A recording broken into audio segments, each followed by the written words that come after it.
Plusieurs leaders de l'opposition ont appelé à une intensification des manifestations au cours de cette semaine.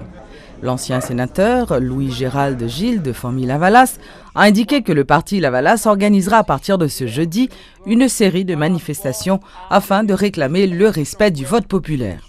Le parti de Jean-Bertrand Aristide exige également l'exclusion du candidat à la présidence du parti présidentiel, Jovenel Moïse, selon eux, le principal bénéficiaire des fraudes massives. Famille-Lavalas dit, sera, c'est-à. Famille-Lavalas a continué à accompagner le peuple qui prend béton pour demander respect vote li.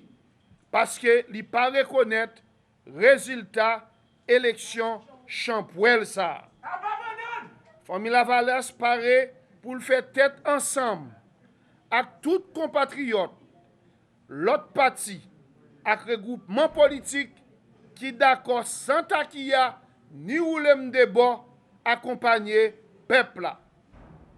Pas gain deuxième tour sans résultat premier tour. Dignité a sauvé quitter sin quitter crime électoral ça passé.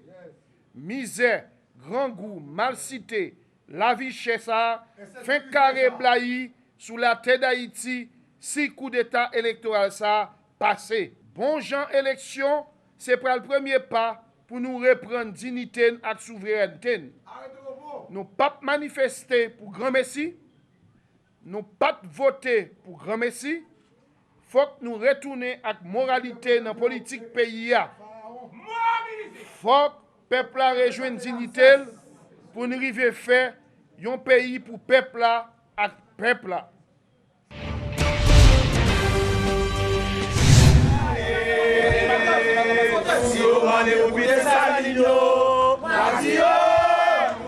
La plateforme Petite Dessalines a dénoncé ce mercredi le comportement du président du Conseil électoral provisoire, Pierre-Louis Oppon, qui s'érige, selon elle, en défenseur du candidat Jovenel Moïse.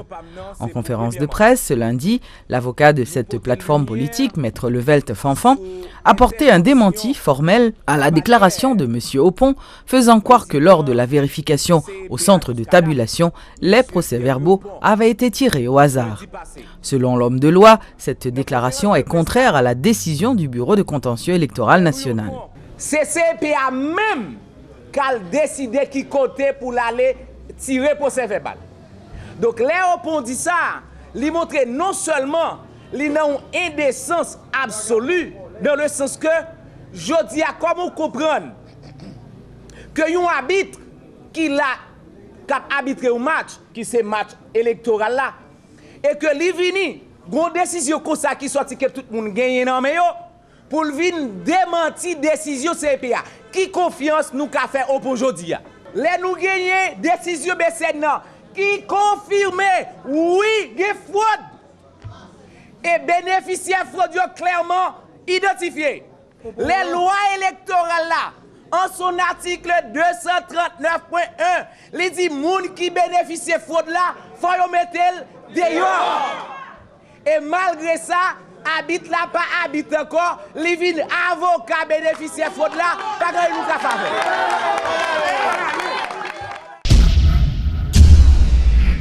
Par exemple, en tout le temps, après ça, bon... Le ministre des Travaux publics dément que des contrats routiers aient été attribués à des compagnies dominicaines sur la base de connivence. L'ingénieur Jacques Rousseau, qui était invité à la rubrique Le Point ce mercredi, reconnaît que quelques contrats avaient été passés de gré à gré, mais précise que la plupart ont été accordés après appel d'offres international. L'ingénieur Rousseau estime qu'il est nécessaire d'introduire un dispositif positif en faveur des firmes locales pour les aider à se développer. Ici, vous avez peut-être 4 grandes firmes, peut-être une firme locale qui est de taille, ou un VOB et fils. Bon, VOB et fils, c'est lui qui joint avec Razel, qui a fait Pisayo pour là actuellement, qui financement habilité, qui appelle d'offres, on appelle d'offres internationales. Tu vois, par exemple, HL, bien c'est quoi ça, c'est des films, c'est quoi ça qui a fait boulevard, bord de mer au Cap là pour nous, bord de mer au Cap haïtien. N'a oublié, au départ, au ministre, je dis, demain, on va donner dans le secteur privé. Donc, tu as intérêt quand même à construire le secteur privé haïtien au niveau du secteur de la construction. des petits films. Il y a deux bagages. Et je me souviens dans diverses interventions que je fais dans le Parlement, je me invité, je me dis, il y a une chose.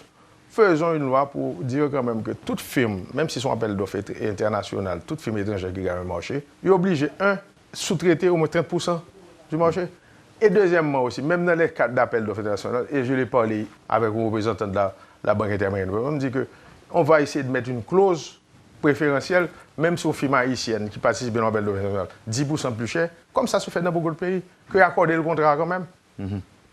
On donne la préférence aux films locaux. Donc il faut quand même protéger notre marché.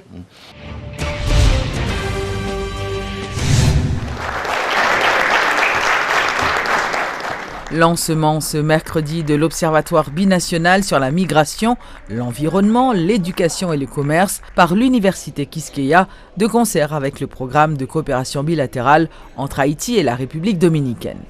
Selon le responsable de l'OBMEC, Rachel Charlier-Doucet, cette nouvelle institution a pour objectif de contribuer à l'augmentation du champ de connaissances scientifiques sur la réalité des deux pays. Et nous créons l'observatoire là pour être capable d'avancer. Ça veut dire que nous avons une démarche scientifique, parce que nous faisons c'est une série de professeurs d'université, de chercheurs, nous avons vraiment posé des questions. Ça va permettre de nous d'analyser avec tête frette des questions sensibles dans le commerce, dans la migration, dans l'environnement qui a dégradé non seulement en Haïti, mais sous la République dominicaine, qui se trouve dans la zone frontière. Et puis tout, on a regardé ensemble questions posées éducation. Parce que comme ça, nous connaissons, il y a un pile d'étudiants qui travaillent et pendant qu'à aller en République dominicaine, puisque nous manquons l'université souvent par nous. Mais non seulement ça, déjà dans le niveau éducation de base, l'éducation primaire, dans la zone frontière, on a assisté à un phénomène côté paquet de petits haïtiens à poil dans l'école. Depuis dans les petits classes il y a l'école en République dominicaine. Ils apprennent à lire, écrire en espagnol. Ils ne pas apprendre à lire, écrire ni en français ni en créole. Donc ça, c'est une situation qui est complexe pour un pays parce que l'État, dans le gain comme ça, et puis le quitter que son autre État qui a assuré la formation de jeunesse, c'est un problème qui méritait analyser. Dans le quatre thèmes, éducation, environnement, commerce et migration, nous formons des équipes que nous les binômes. Ça veut dire que c'est des équipes côté nous gagnons haïtiens et dominicains qui réunissent, qui rencontrent, qui voyagent l'un dans un pays l'autre. Et puis ensemble nous travaillons pour analyser les questions, poser les problèmes. Ce n'est pas une question de faire connaissance, produire information pour réfléchir dans un revue avec le livre, mais son objectif de servir la population à travers gouvernements respectifs. Le bâtonnier de l'Ordre des avocats, Maître Stanley Gaston, a honoré l'ancien bâtonnier Maître Gérard Gourgue à l'occasion de ses 90 ans et de ses 64 années de vie professionnelle. Plusieurs personnalités du secteur judiciaire avaient pris part à cette cérémonie, notamment l'ancien président Boniface Alexandre, l'ancien général Prosper Avril et l'actuel ministre de la Justice Pierre-Richard Casimir. À l'occasion de son 90e anniversaire et pour son appréciable contribution à la cause du droit et de la justice durant ses 64 ans de vie professionnelle, de vie active. Port-au-Prince, le 1er décembre 2015.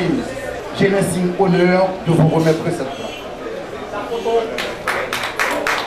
Après un entretien avec le Très-Haut, avec le divin, par la destinée divine et la fatalité humaine, le dixième encore promis 10 ans d'existence pour qu'on se rencontre à nouveau pour fêter le premier centenaire de notre existence, de notre vie professionnelle. Et dans ce premier centenaire, vous aurez vous aussi une prolongation de 10 ans pour être là. 10 ans, d'abord, l'événement majeur sonne la longévité, la richesse de l'ordre. Je remercie d'abord les personnalités, l'ex-président Alexandre, le président de la République, le général Prosper Avril, les anciens bâtonniers, ceux-là qui ont assuré la puissance de l'ordre à travers le temps. Alors, quand 10 ans soit l'ensemble. Le premier, Les organisations de victimes du choléra adresseront une correspondance à la représentante spéciale du secrétaire général de l'ONU en Haïti, Sandra Honoré, et au Premier ministre Evans Paul le 10 décembre prochain.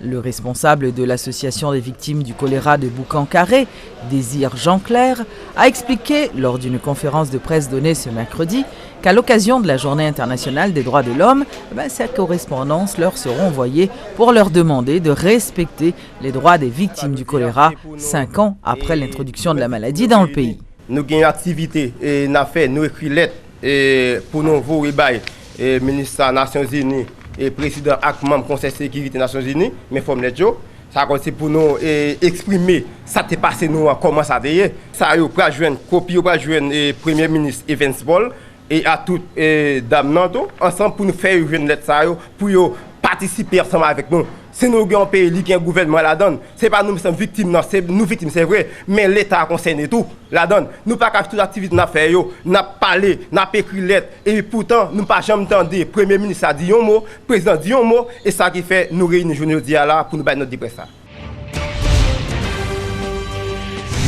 Le programme d'assainissement total lancé en juillet 2014 lors de la visite de Ban Ki-moon en Haïti suit son cours. Dans plusieurs localités du pays, la défécation à l'air libre est une pratique qui n'est plus de mise aujourd'hui. C'est le cas par exemple des habitants de Merlien, une localité de la commune d'Ansapitre, qui ont adopté de nouveaux comportements plus hygiéniques. Notons que le programme d'assainissement total est coordonné par l'UNICEF, appuyé par la DINEPA et d'autres partenaires. Éliminer la défécation à l'air libre dans le pays pour agir efficacement contre le choléra, voilà l'objectif de cette campagne nationale d'assainissement lancée en juillet 2014 par l'UNICEF et le gouvernement haïtien et dont les résultats escomptés commencent à voir le jour. Paradoxalement, au XXIe siècle, dans plusieurs endroits d'Haïti, notamment les villes de province, les populations font sans gêne leurs besoins à même le sol. C'était le cas il y a quelques mois des habitants de Merlien, une localité de la commune d'Ansapitre. Mais aujourd'hui, Merlien a mis fin à cette pratique. Chaque maison est dotée d'une latrine. Le responsable de l'organisation Heart to Heart, partenaire de l'UNICEF, s'en réjouit.